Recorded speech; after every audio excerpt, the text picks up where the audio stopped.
देखो बच्चों, रचना शारीर एनाटोमी अपन कर रहे थे।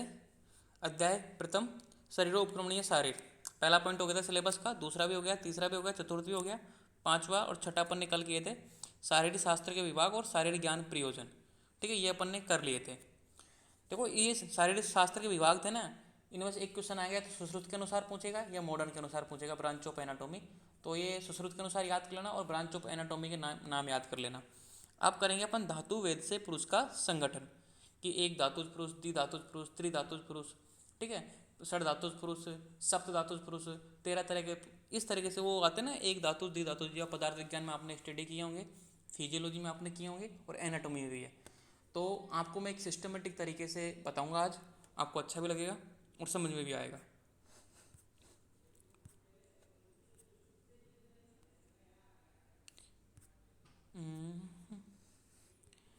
धातु भेद से पुरुष का संगठन, कॉन्स्टिट्यूशन ऑफ पुरुष अकॉर्डिंग टू धातु भेद।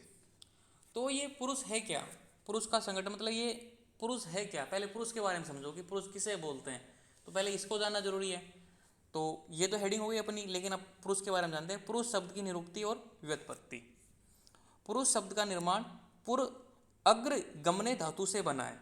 ठीक है, पुरुष शब्द का निर्माण पुर अग्र गमने धातु से बनने से हुआ है, जिसका अर्थ है गमन रूप क्रिया से लिया जाता है। जो गमन यानी गति, ठीक है, जिसका अर्थ गमन रूप क्रिया से लिया जाता है, मतलब जो गतिशील हो उस क्रिया से लिया जाता है। जिसका गमन देह देहांतर व लोक लोकांतर में होता है उसे पुरुष कहते हैं। जिसका गमन देह देहांतर मतलब एक शरीर से दूसरे शरीर, ठीक है, वह लोक लोकांतर इस समय में, आने वाले समय में, या फिर भूतकाल में, ठीक है, भूतकाल में भी था, वर्तमान में भी है, आगे भी होगा, वो कभी नष्ट नहीं होगा, चलता रहेगा लोक लोकांतर में। ठीक है, टाइम चेंज होता रहेगा लेकिन वो एक साथ रहेगा।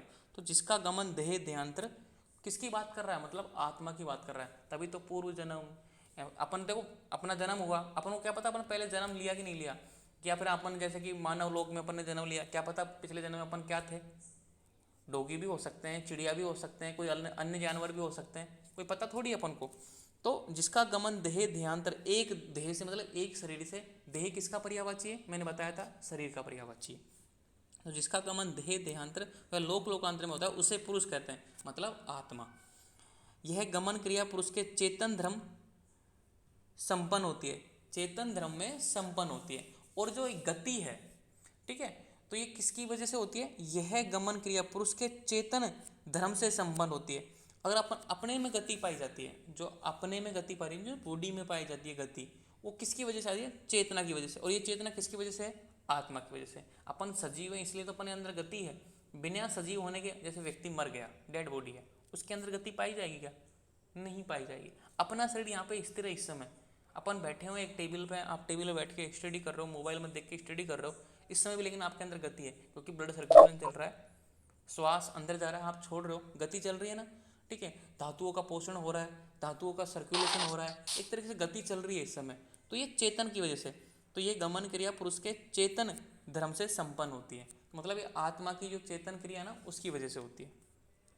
अतः यह सिद्ध होता है कि जो भी गमन क्रिया पदार्थ में पाई जाती है उसमें किसी न किसी रूप में पुरुष में ही कारणता होती है, मतलब आत्मा की वजह से ही होती है। अगर ये आत्मा निकल जाएगी अपने शरीर से तो गति बंद हो जाएगी। तो ये पुरुष की निरुक्ति और व्युत्पत्ति है, याद हो जाए तो कर लेना। मैं थोड़ा सिलेबस को मतलब क्या बोलते हैं ना, आपको समझाने की कोशिश कर रहा हूँ कि बेस बना के कि पुरुष किसे कहते हैं। मैं चाहता तो यहाँ से सीधा स्टार्ट कर देता, एक धातुज पुरुष, द्विधातुज पुरुष, त्रिधातुज पुरुष, लेकिन आपको याद हो जाए तो कर लेना। बस आपको कॉन्सेप्ट बता रहा हूँ कि कहाँ से ये उत्पन्न हुआ। तो पुरुष की निरुक्ति और व्युत्पत्ति। अब पुरुष के लक्षण देखो, खाद्यस्य चेतनास्य षडस्य धातु पुरुष स्मरते, चेतना धातुरम्य स्मरते पुरुष संज्ञक्य। ठीक है, तो ये नीचे का श्लोक एक्स्ट्रा था, मैंने हटा दिया इसको, मैंने कोई मतलब नहीं फालतू याद करने का। तो चरक शारीर का पहले चैप्टर का 16वां श्लोक है ये। क्या मीनिंग है, खाद्य, ये खाद्य ना, इसका मीनिंग क्या है, आकाश वायु अग्नि जल पृथ्वी, कि मतलब खाद्य से क्या मतलब जितने पांचों महाभूत आ गए, खाद्य से आकाश वायु अग्नि जल से ये पांचों महाभूत। और छठी देखो, खाद्यस्य चेतना षष्ठा, देखो यहाँ पे खाद्यस्य चेतना षष्ठा मतलब खाद्य से पांच महाभूत और छठी चेतना धातु, शब्द से चेतना, छठी चेतना धातु। यहाँ चेतना शब्द से चेतना के आधार पर मन के साथ आत्मा लेना चाहिए। तो चेतना का मीनिंग क्या है, आत्मा प्लस मन, इसको एक इंक्लूड किया है, आत्मा के साथ मन को भी इंक्लूड किया गया है। तो एक ही माना गया, ऐसा नहीं कि आत्मा एक मानी है मन एक माना, ऐसा नहीं माना।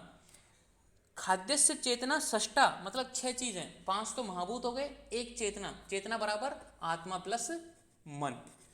तो देखो यहाँ पे लिखा कि यहाँ चेतना शब्द से चेतना के आधार मन के साथ आत्मा लेनी चाहिए, मतलब आत्मा लेना चाहिए मन के साथ आत्मा को। तो चेतना बराबर आत्मा प्लस मन। तो खाद्य से खाद्य यानी पंच महाभूत, चेतना यानी आत्मा प्लस मन बराबर षष्टा।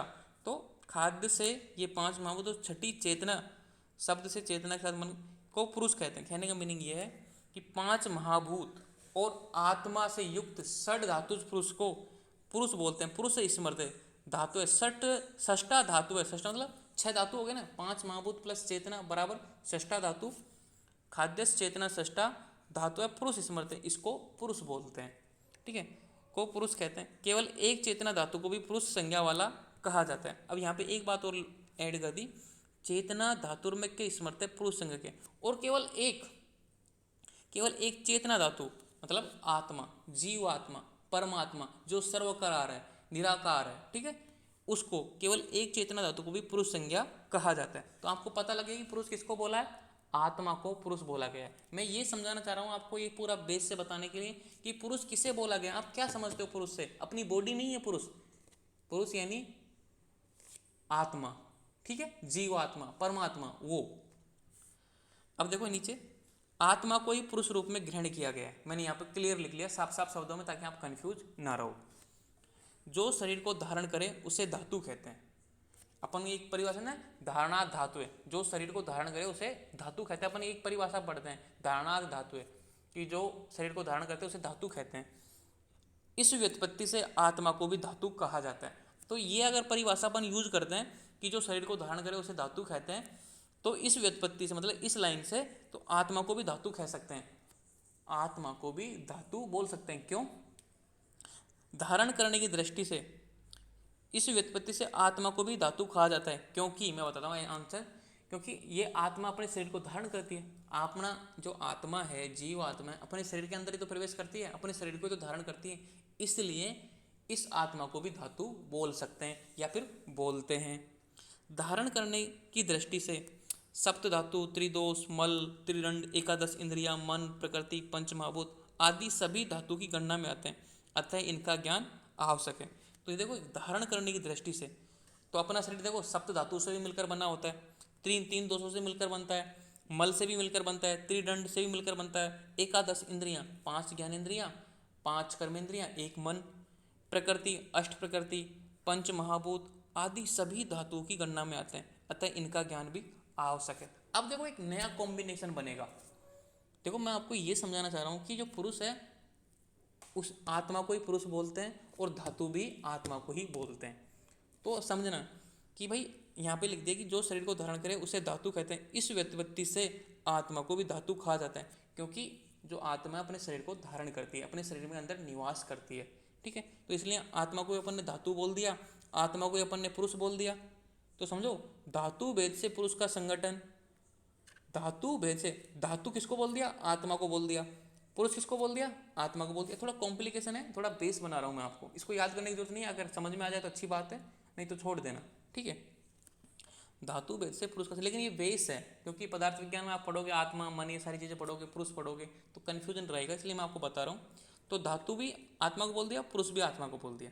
अब ये बोल रहा है कि धारण करने की दृष्टि से कि भाई जो शरीर को धारण करें उस हिसाब से तो भाई धातु भी धारण करते हैं, त्रिदोष भी धारण करते हैं, ये सभी धारण करते हैं, तो इनका ज्ञान भी आवश्यक है, तो इनको भी पढ़ना पड़ेगा।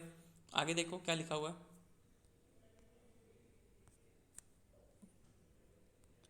पुरुष का स्वरूप, कि भाई 2 भेद किए जाते हैं, किसके, पुरुष के। अब ध्यान से देखना, किसी अपुरुष किसका मतलब आत्मा के 2 स्वरूप किए गए हैं। देखो नामों में बहुत सारा अर्थ छुपा होता है, शुद्ध पुरुष और औपाधिक पुरुष। तो 2 भेद हैं, शुद्ध पुरुष और औपाधिक पुरुष। तो शुद्ध पुरुष क्या है, केवल चेतना धातु आत्मा रूपी शुद्ध पुरुष कहा जाता है, जो क्षेत्रज्ञ के नाम से भी जाना जाता है। क्षेत्रज्ञ बोल दिया इसको यहाँ पे। अब 3 पर्यायवाची हो गए, धातु, पुरुष, क्षेत्रज्ञ। देखो थोड़ा सा लेवल बढ़ता जा रहा है धीरे धीरे, एक एक लाइन पे आगे बढ़ रहे हैं तो एक एक लेवल बढ़ता जा रहा है। पहले क्या बोल दिया, पुरुष बोल दिया, फिर उसको धातु बोल दिया, फिर इसको क्षेत्रज्ञ बोल दिया। केवल चेतना धातु आत्मा रूपी शुद्ध पुरुष कहा जाता है। कि जो जीव आत्मा है मतलब स्वतंत्र निराकार है ना, उसी को क्या बोल दिया, शुद्ध पुरुष बोल दिया। कि इसमें कोई दोष नहीं है, सब कुछ स्वच्छ है, स्वच्छ सात्विक एक तरीके से, बिल्कुल निराकार है, शुद्ध पुरुष। और औपाधिक पुरुष किसे बोलते हैं, आयुर्वेद में सुख दुख के आश्रय को राशि पुरुष कहा जाता है। यह औपाधिक है जिसमें कर्म पुरुष को इसका अधिकृत माना गया। कि जो अपन देखते हैं ना अपनी बॉडी, एक धातु द्वि धातु सब धातु, जो अपन मतलब आयुर्वेद में जिस शरीर का महत्व है औपाधिक पुरुष का। अब आयुर्वेद में औपाधिक पुरुष का महत्व क्यों है मैं बताता हूँ आपको। अब आत्मा की आप चिकित्सा कर सकते हो क्या, आयुर्वेद का मीनिंग क्या है, स्वस्थ से व्यक्ति मतलब स्वस्थ व्यक्ति के स्वास्थ्य की रक्षा करना और रोग को दूर करना। तो शुद्ध आत्मा है, जो जीव आत्मा है, जिसकी वजह से जीवन है, आप उसकी चिकित्सा थोड़ी कर सकते हो, आप उसको देख नहीं, तो जब तक वो अपने शरीर में नहीं आती तब तक आप उसकी चिकित्सा नहीं कर सकते हो। तब ये आत्मा मतलब शुद्ध आत्मा अपने शरीर में आ जाती है ना, अपनी बॉडी में आ जाती है, ठीक है, मतलब अपना जन्म होता है, आत्मा के साथ ही जन्म होता है, तो वो क्या होता है, औपाधिक पुरुष बन जाता है। तो शुद्ध पुरुष तो क्या हो गई, जीव आत्मा शुद्ध निराकार, और अगर वो आत्मा अपनी बॉडी के साथ संयुक्त है तो औपाधिक पुरुष आ गई। तो अपन इस पुरुष को, अब जो अपन देख रहे हैं ना सामने, जो किसी भी इंसान को अपन देखते हैं या खुद को आईने में देखते हैं, तो अपन इसको देखते हैं औपाधिक पुरुष। क्योंकि आयुर्वेद में सुख दुख के आश्रय को, तो अपने सुख दुख के आश्रय, अपने शरीर को सुख मिलता है, अपने शरीर को दुख मिलता है, भोगती कौन है, आत्मा। महसूस किसको होता है, आत्मा को, लेकिन नुकसान तो भोगता कौन है, मतलब चोट किसको लगती है, शरीर को लगती है, आत्मा को थोड़ी लगती है, आत्मा तो उस दर्द को सहन करती है। तो आयुर्वेद में सुख दुख के आश्रय को राशि पुरुष कहा गया है। यह औपाधिक है, कि मतलब उपाधि दी है इसको, जिसमें कर्म पुरुष को इसका अधिकृत माना है, कि इसी को कर्म पुरुष बोला गया है, राशि पुरुष, बहुत सारे नाम मिलेंगे आपको, अभी पढ़ेंगे थोड़ी देर बाद में अपन। यह धातु भेद विचार दो रूपों में किया, किसका, औपाधिक पुरुष को दो भागों में बांट दिया, एक तो पुरुष विचय, एक शरीर विचय। अब समझना कि इस शरीर का अध्ययन, कौन से शरीर का अध्ययन, कि जो अपने सामने है, जिसके अंदर अपनी आत्मा है, मतलब अपना शरीर या सामने वाले का शरीर, मतलब एक जीवित शरीर की बात कर रहा हूँ, चाहे वो महिला का हो, चाहे वो बच्चे का हो, चाहे वृद्ध व्यक्ति का, चाहे जवान हो, जो भी वो वृद्ध मतलब एकदम से जो व्यक्ति है ना सामने, उसी औपाधिक पुरुष, जो अपन जिसका ट्रीटमेंट करते हैं, जिस शरीर का अपन ट्रीटमेंट करते हैं आत्मा के साथ, ये है। अब इसको दो भागों में बांट दिया, इसका दो तरीके से अध्ययन करते हैं, एक तो पुरुष विचय, एक है शरीर विचय। तो पुरुष विचय यानी धातु भेद से सूक्ष्म विवेचन, कि भाई ये किस तरीके से बना हुआ है, एक धातुज है, द्विधातुज है, त्रिधातुज है, षड्धातुज है, सप्त धातुज है, 24 धातुओं से मिलकर बना है, किस तरीके से बना है। एक तो ये अध्ययन होता है, वो होता है पुरुष विचय। एक होता है शरीर विचय, अंग प्रत्यंगों का स्थूल रूप से किए जाने वाला विवरण या विवेचन, मतलब कि कितनी बोन है, कितनी सिराएं हैं, ठीक है, कितनी संधि हैं, कितने मर्म हैं, जो ये अध्ययन करते हैं ना, वो आता है शरीर विचय में। और जो अपन ये जानते हैं कि अपना ये शरीर है, 7 धातुओं से मिलकर बना है, 3 दोषों से मिलकर बना है, कि सत्व आत्मा शरीर से मिलकर बना है, ठीक है, एकादश इंद्रिया, 5 तन मात्राएं, 5 महाभूतों से मिलकर बना है। तो ये अध्ययन किस में आता है, पुरुष विचय में, मतलब धातु भेद से। तो धातु भेद वाला अपना टॉपिक क्या था, हेडिंग यही तो थी, धातु भेद से पुरुष संगठन। अब देखो इतना सब समझाने, ये इतना सब समझाया मैंने इस लाइन के लिए, यहाँ पे आने की ये कहाँ से आया पुरुष विचय, धातु भेद से सूक्ष्म विवेचन अपने सिलेबस में। तो अपन करेंगे अब ये धातु भेद से सूक्ष्म विवेचन, क्योंकि अंग प्रत्यंगों का स्थूल रूप से जो वर्णन करेंगे ना, कितनी बोन है, कितनी संधि, वो तो अपन पूरे चैप्टर में करेंगे, आगे यही तो पढ़ना है, शरीर विचय तो पढ़ना है अपन को, अंग प्रत्यंगों का विभाजन कैसे उत्पन्न होता है, कितनी बोन्स होती हैं, कितनी सिराएं होती हैं, कितने मर्म होते हैं, कितनी हड्डी होती है, मतलब जितनी भी अपन नॉलेज पढ़ते हैं वो सब यही तो पढ़ते हैं शरीर विचय। लेकिन इसका मतलब अपन यहाँ पे ये पढ़ेंगे धातु भेद से सूक्ष्म विवेचन। अभी तक अपना इस टॉपिक का बेस बना है, ये याद हो जाए तो आपको अच्छी बात है, नहीं हो तो कोई बात नहीं, भूल जाना कि ये भी मैंने पढ़ाया था, ऐसा भी भूल जाओ डायरेक्ट। याद करने की चीज़ तो मैं अभी बताऊँगा आपको इंपॉर्टेंट, लेकिन अगर ये चीज़ आपने समझ ली ना, तो आप समझ जाओगे कि एक्चुअली में इसकी उत्पत्ति कहाँ से हुई, क्या मान रहा है, पूरी तरीके से बोलते हैं ना, कि तरीके से एक जीरो लेवल से एडवांस लेवल तक। अब विकल्प भेद से देखो, महर्षियों ने शरीर रचना व क्रिया की दृष्टि से पुरुष का अस्तित्व स्वतंत्र दृष्टिकोण से प्रस्तुत किया है, जिसे धातु भेद से अथवा स्थान, उपयोग, प्रकृति, आकृति, स्थिति, संगठन के आधार पर अनेक रूपों में, जैसे एक धातुज, षड धातुज, एकादश धातुज, सप्तदश धातुज, पंचविंशति धातुज के नाम से, राशि पुरुष, कर्म पुरुष, चिकित्सा पुरुष के नाम से वर्णित है। अब ये बोलना चाह रहे हैं कि देखो संसार में बहुत सारे वैज्ञानिक हैं, मैं भी हूँ, आपके टीचर भी हैं, ठीक है, और जितना भी ज्ञानी पुरुष है वो कुछ ना कुछ बोलता है, तो अपन किसी को गलत नहीं ठहरा सकते, उसकी बात भी सत्य है, उसकी बात भी सत्य है, उसकी बात भी सत्य है, तो कुछ भी बोल सकते, कोई आकार के अनुसार। जैसे कि कोई व्यक्ति आपकी क्लास में आया, कि वर्गीकरण किया कि अपनी हाइट के अनुसार खड़े जाओ, सबसे लंबा व्यक्ति आगे, उसकी छोटा छोटा फिर पीछे, ऐसा हाइट के अनुसार, या फिर सबसे छोटा व्यक्ति आगे फिर उससे धीरे हाइट बढ़ाते जाओ, पीछे खड़े हो जाओ।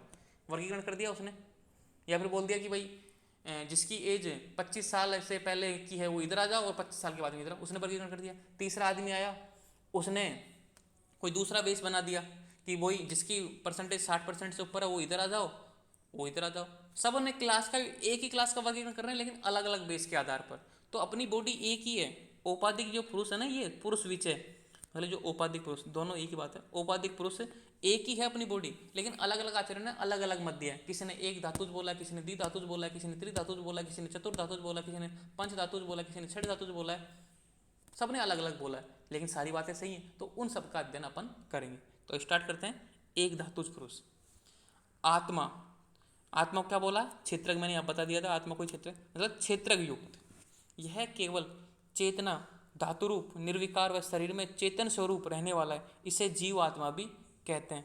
चेतना धातु रूप के स्मृत पुरुष संज्ञक, कि चेतना धातु से युक्त पुरुष को पुरुष बोला जाता है। पुरुष संज्ञक मतलब पुरुष बोला जाता है। ये किसका है? चरक का। देखो ये श्लोक था ना कि चेतना धातु रूप के स्मृत पुरुष संज्ञक, ये लाइन ली है इसने। केवल एक चेतना धातु को भी पुरुष संज्ञा वाला कहा जाता है। अब यहाँ पे थोड़ा डाउट ये आता है, क्या एक धातु पुरुष हो सकता है? क्या योग मान्य योग है? हो सकता है, क्योंकि इस आत्मा में सारी चीज़ें समाहित रहती हैं। क्योंकि ये पंच महाभूत, पंच तन मात्राएं, एकादश इंद्रियां, सबको ये इंक्लूड कर लिया इसने। तो जो शुद्ध होता है ना, एकदम सात्विक व्यक्ति, निराकार, जिसमें कोई दोष नहीं है, उसको एक धातुज बोला गया है।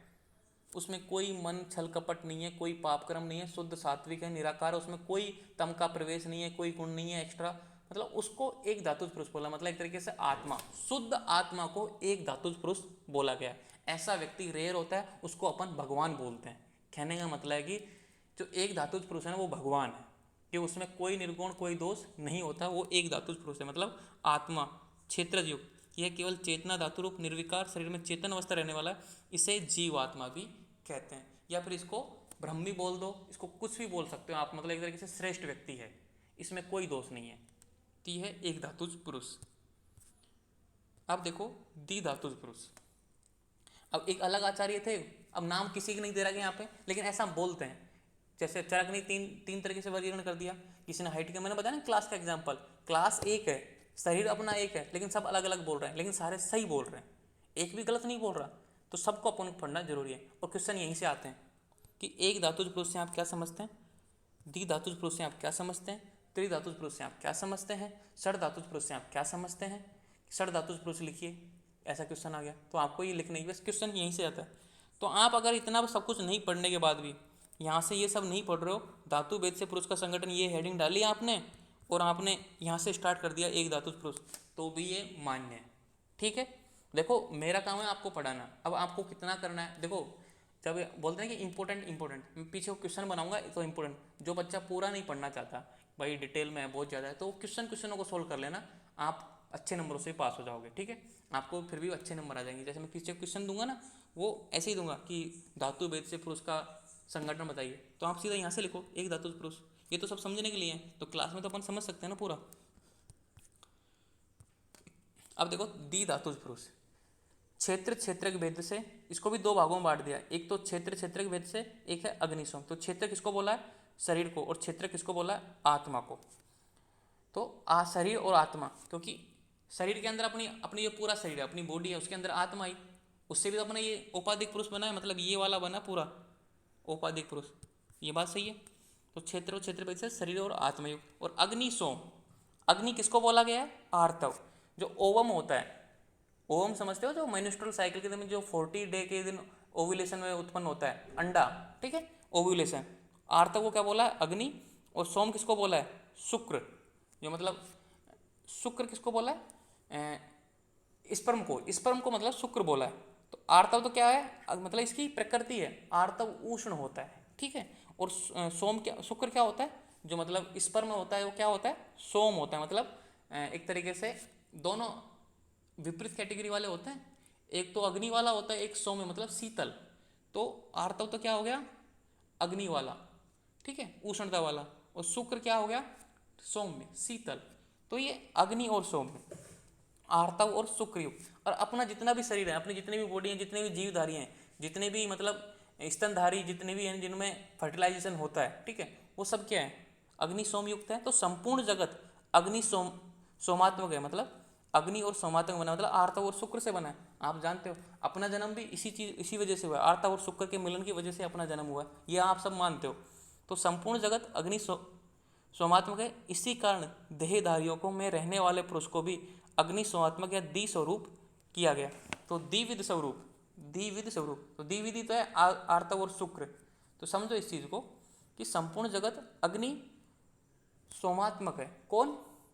इसी कारण देहधारियां, मतलब एक तरीके से एक विशेष कैटेगरी, एक तो एसेक्सुअल लैंग्वेज रिप्रोडक्शन होता है ना, उसकी बात नहीं कर रहा है, ये देहधारियों की बात कर रहा है कि रहने वाले पुरुषों में अग्नि सोमात्मक द्विविध स्वरूप किया है। यानी जो अपना शरीर अपनी बॉडी है वो ये है, आर्तव और शुक्र से मिलने से अपनी बॉडी उत्पन्न हुई है। ये बात भी सही है ना। अब इसकी बात नकार थोड़ी सकते हैं, तो इस पर टिक मार दो भाई कि हाँ ये सही है। अब देखो ऊपर वाली लाइन देखो, शरीर और आत्मा, क्या शरीर और आत्मा के बिना अपना अस्तित्व है? आत्मा निकल के छोड़ चली जाएगा अपने शरीर को, मर जाएगा। जैसे आज ही सिद्धार्थ शुक्ला की मृत्यु हुई है, मतलब उसके शरीर को आत्मा छोड़ के चली गई तो मृत्यु हो गई उसकी, सिंपल सी बात ये ना। तो शरीर और आत्मा के क्षेत्र और क्षेत्र के भेद से तो कोई भी गलत नहीं है, सही सब है, बस उनको अपन को समझना है। किसी ने दो भेद से माना, अब त्रिभेद से देखो, त्रिधातुज पुरुष। अब किसी ने क्या बोला कि भाई अपना जो शरीर है, जो औपाधिक पुरुष है, तीन धातुओं से मिलकर बना है, वो कौन कौन से हैं? त्रिदंडात्मक। अब इसमें भी तीन हो गए, फर्स्ट सेकंड थर्ड। त्रिदंडात्मक देखो, मन आत्मा शरीर, ये अपना जो शरीर है ना, मतलब अपनी जो औपाधिक पुरुष है, ये वाला, मैं इसका नाम इसलिए ले रहा हूँ बार बार ताकि आपको समझ आए कि औपाधिक पुरुष है ना, कि भाई तीन चीज़ों से मिलकर बना है, मन से, आत्मा से और शरीर से। ये तीन चीज़ हैं तो अपना शरीर का अस्तित्व है, ये तीन चीज़ नहीं है तो खत्म है। जिसको त्रिदंडात्मक बोलते हैं। क्वेश्चन आएगा त्रिदंडात्मक से आप क्या समझते हैं? तो सत्व, आत्मा, शरीर। त्रिगुणात्मक क्या है? प्रकृति के संसर्ग में, संसर्ग, कि प्रकृति के संसर्ग, देखो आत्मा निर्विकार होती है, उसमें कोई दोष नहीं होता, लेकिन प्रकृति के संसर्ग मतलब अब प्रकृति में ही जन्म ले लिया शरीर के साथ, तो क्या होगा? संसर्ग हो गया, मिलन होगा।